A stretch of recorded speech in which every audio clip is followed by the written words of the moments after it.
Assalamualaikum warahmatullahi wabarakatuh. Salam sejahtera bagi kita semua. Saya sangat menikmati film ini.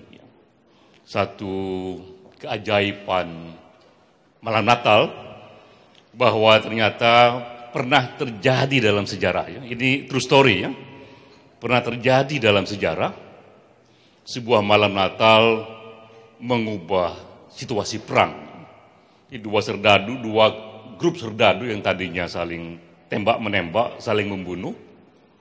Karena momen malam Natal secara perlahan tiba-tiba membuat mereka sepakat untuk melupakan dulu perang dan bersama damai menikmati malam Natal. Lalu momen malam itu kemudian menjadi katalisator bagi dua tentara ini pelan-pelan membawa sentimen damai ke dalam grupnya masing-masing. Ya.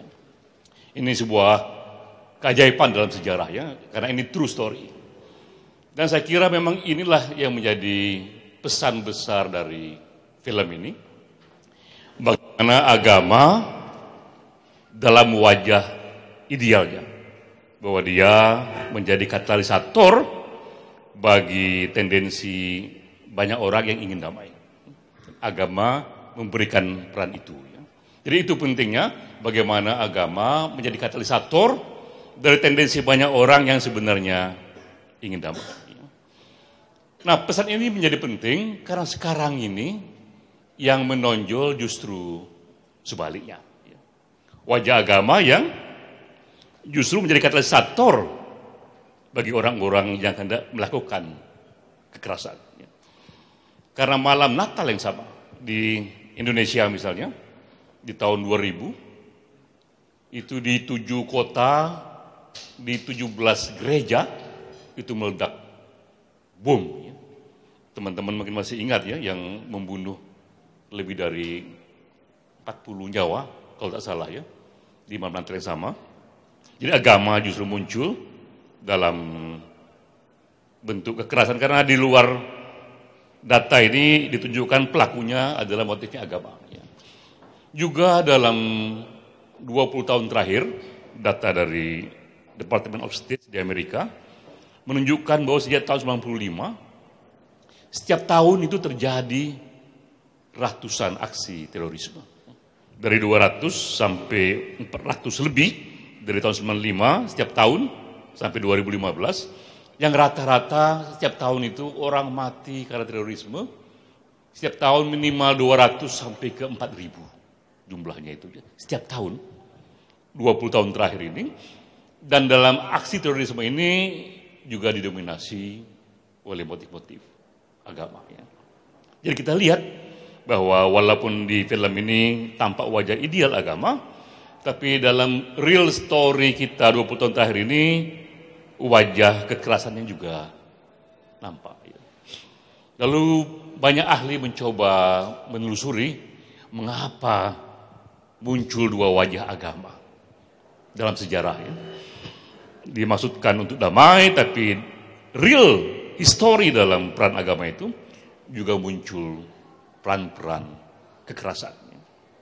Memang ditemukan banyak elemen-elemen sekuler dalam konflik yang melibatkan agama, variabel politik ekonomi, tapi juga ada artikel di jurnal Psychology Today yang mencoba mempelajari kitab suci dari tafsir psikologis. Ya. Dan dia menyatakan bahwa jika kitab suci ini film, ini ratingnya adalah R. Ya. R itu red, yang kalau dalam film itu dilarang dibaca oleh anak-anak. Ya. Dilarang ditonton oleh anak-anak karena banyak unsur kekerasannya. Ya.